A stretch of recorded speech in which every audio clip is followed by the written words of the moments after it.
Assalamualaikum warahmatullahi wabarakatuh. Perkenalkan, nama saya Miftah Anam, akan mempresentasikan materi tentang web security.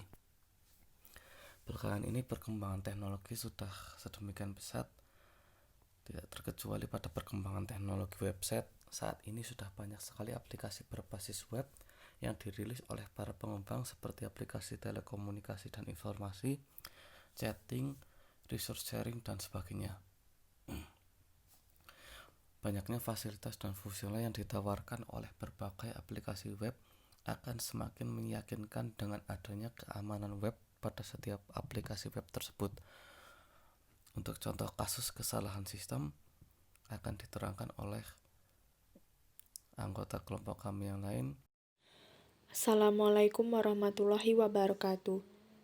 Saya Yosinovika akan menjelaskan tentang contoh kasus kegagalan sistem.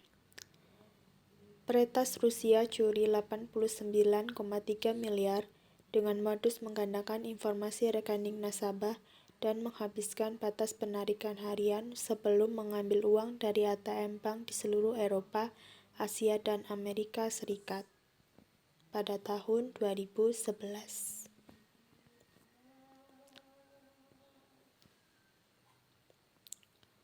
Jenis serangan terhadap web. 1. Cross-site scripta.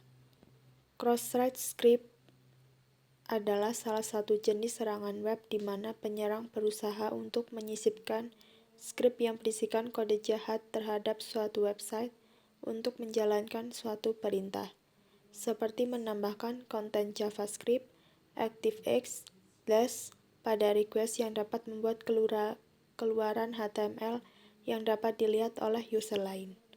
Contoh, terdapat sebuah text file untuk mengisikan nama. Jika user mengetikkan sebuah nama, lalu mengklik tombol kirim, maka hasilnya akan seperti di bawah ini. Bisa Anda lihat seperti dilihat ini ya, ada nama kirim. Namun, text file di atas belum memiliki sistem keamanan, sehingga ketika user mengetikkan tag HTML, dapat mengacaukan tampilan seperti di bawah ini. Ya, bisa dilihat sendiri, ada tekstur ya, tidak ada nama. Seperti itu kurang lebihnya. 2. SQL injection. SQL injection adalah suatu metode yang digunakan untuk memanfaatkan kelemahan pada mesin server SQL. Misalnya, server menjalankan layanan SQL atau MySQL, PostgreSQL, SQL Server, dan lain-lain. Penyebab serangan SQL injection. Tidak adanya penanganan terhadap karakter-karakter tanda petik 1 dan juga karakter double minus yang menyebabkan suatu aplikasi dapat disisipi dengan perintah SQL. 3. Denial of Service attack. Denial of Service merupakan serangan yang dibuat oleh hacker yang mengirimkan request dalam jumlah yang sangat besar dan dalam waktu yang bersamaan. Dikarenakan permintaan-permintaan tersebut, server menjadi kelebihan beban dan tidak bisa melayani user lainnya.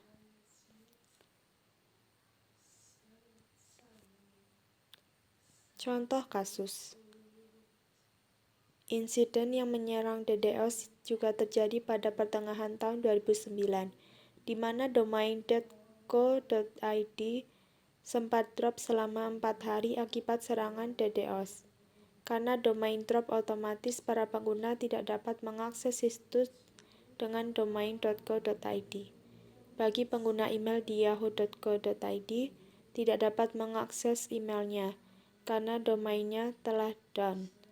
Beberapa saat setelah kejadian tersebut, administrator diberitakan melakukan maintenance terhadap sistem keamanan domain tersebut, dan sampai sekarang masih dapat dinikmati oleh masyarakat. Assalamualaikum warahmatullahi wabarakatuh. Saya Khalif Pujianto. Kelompok kami yaitu mengangkat tema tentang web security. Saya akan melanjutkan dari jenis serangan terhadap web. Langsung saja ke materi.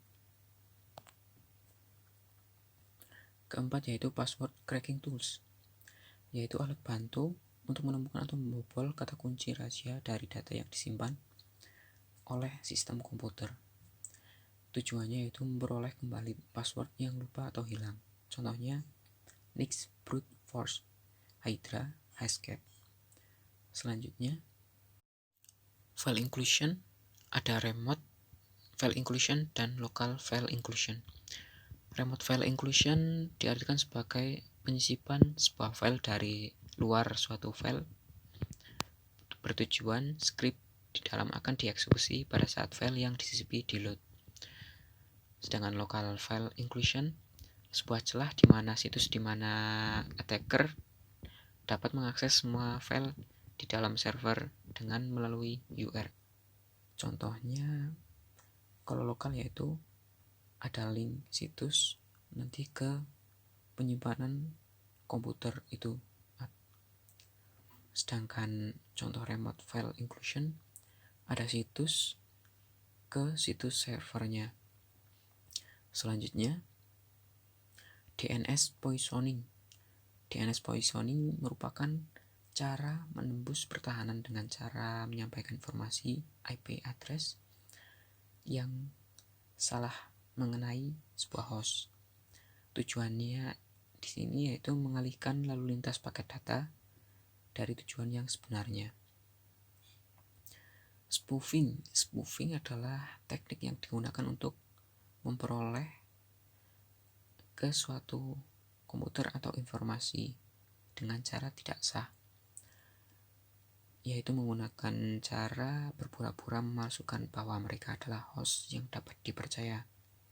Contoh web spoofing, seseorang menaruh link yang palsu pada halaman web yang populer.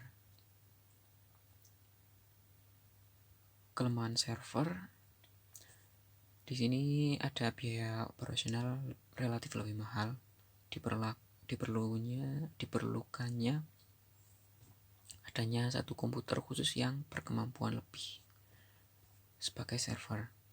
Kelangsungan jaringan sangat tergantung pada server, membutuhkan software NOS, contohnya NT, server Windows 2000 XP, Novell Unix. Membutuhkan hardware yang lebih tinggi dan mahal untuk server. Membutuhkan administrator yang profesional, mempunyai satu titik lemah jika menggunakan satu server. Menggunakan web server ada Apache Tomcat, Windows Server 2003 Internet Information Service IIS, like TTPD, Sun Java, Sistem Web Server, Sitami Web Server atau Zeus Web Server yang sesuai.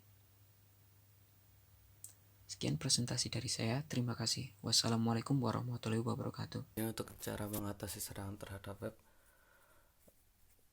mengatasi serangan XSS, solusi pencegahan untuk user. Untuk user, solusi termudah adalah mematikan semua bahasa script yang ada pada komputernya. Kemudian untuk solusi pencegahan untuk developer atau suatu organisasi, pengembang aplikasi perlu menyelaraskan antisipasi pengamanannya sebagaimana ditetapkan oleh kebutuhan bisnis. Solusi untuk pencegahan adanya serangan ini secara garis besar dengan melakukan filtering, encoding, dan validasi. Filtering yaitu menapis masukan dari klien browser dengan mewaspadai karakter-karakter khusus. Encoding yaitu melakukan pengkodean karakter yang dinilai membahayakan menjadi karakter yang bisa diabaikan merupakan tujuan dari encoding.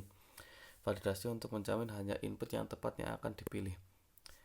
Kemudian solusi yang diterapkan pada interaksi di sisi server, membatasi respons server, membatasi panjang respons string, dan HTTP referral.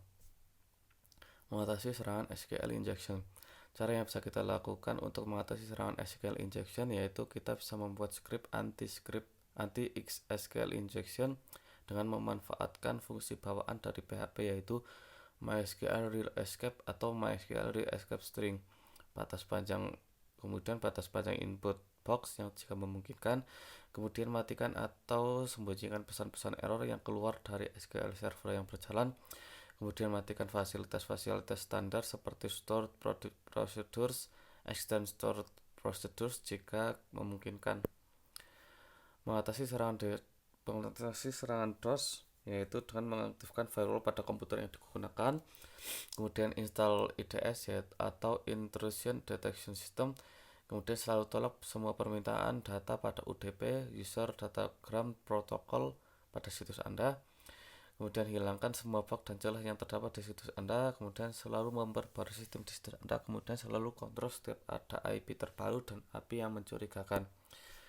Kemudian untuk mengatasi serangan DNS poisoning, yaitu dengan penggunaan versi Berkeley Internet Name Domain atau BIN terbaru.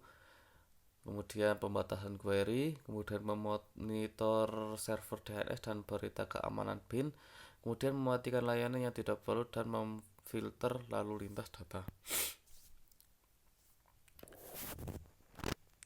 Sekian presentasi dari saya. Maaf bila ada kesalahan. Wassalamualaikum warahmatullahi wabarakatuh.